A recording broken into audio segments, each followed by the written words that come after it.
First matchup is a strawweight matchup that goes down between Talita Alencar, who finds herself at plus 190. She's going up against Julia Polastri, who finds herself at minus 225. Now, starting off on the Alencar side of things, she is starting to get some momentum now after stumbling out the gate, going 1-1 in her first two UFC matchups. But she's been able to pull off of a decision win against black belt Vanessa Demopoulos. That was a fight where we saw Alencar get to her takedowns with relative ease and then grind those positions out.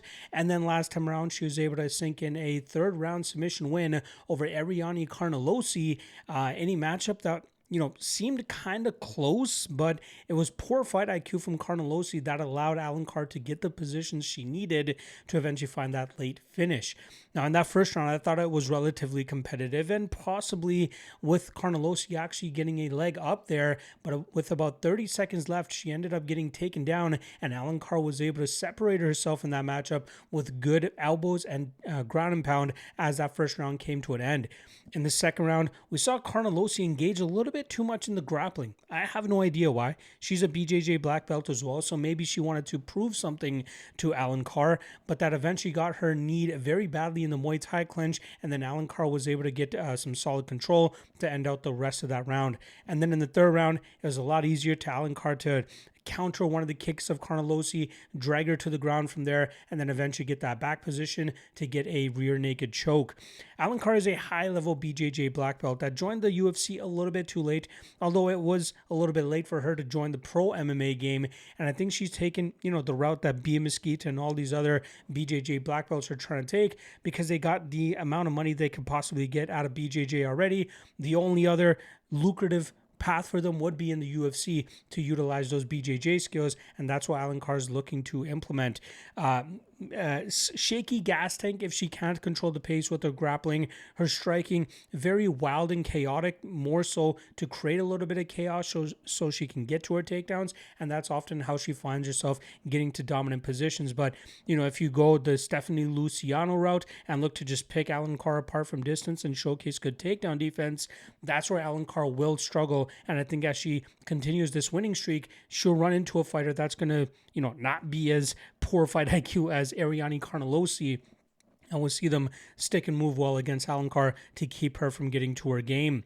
Now, she's going up against Julia Polastri, who's coming off of a big third-round TKO over Karolina Kowalkiewicz, and that was a spectacular fight for Polastri, who was able to, I think she more than doubled Kowalkiewicz on the strikes. She was able to stuff 3 of the 4 takedowns coming from Kowalkiewicz, and then from there, she was able to just bust her up and lead to that late third-round stoppage. Prior to that, she had got out-grappled by Lupe Godinez, who we know is probably one of the better wrestlers in the division, so I don't mind that loss on Polastri's record. She stuffed, I believe, 5 of the 6 takedowns from Corey McKenna, and even though McKenna was able to accrue about 5 minutes of control time in that matchup, a lot of it had to do with her pushing Polastri against the cage and working for takedowns from that position, but being unsuccessful with it as well.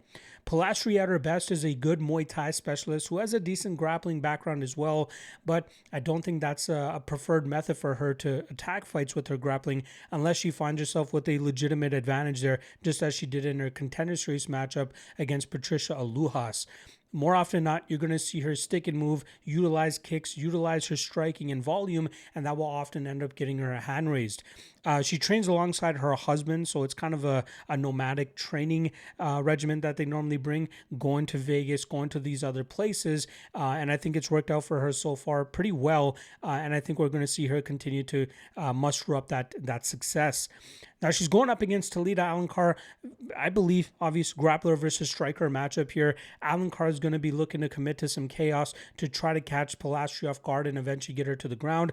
But I think we'll see a good stick and move style here from Polastri. I think we'll see her touch up Alencar on the feet, manage her distance very well, disengage from any grappling.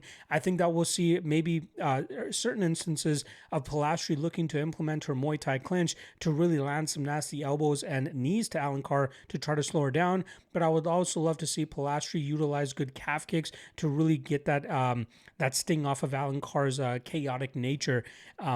Again, Alencar needs to get this fight to the ground to have much success, but I really think Polastri busts her up, and I think we see Polastri get a second or third round TKO as Alencar starts to slow down, because this won't be a fight that she can dictate the pace, as I think she'll struggle to get Polastri into a grappling scenario. So give me Polastri, and Polastri by round 3 TKO.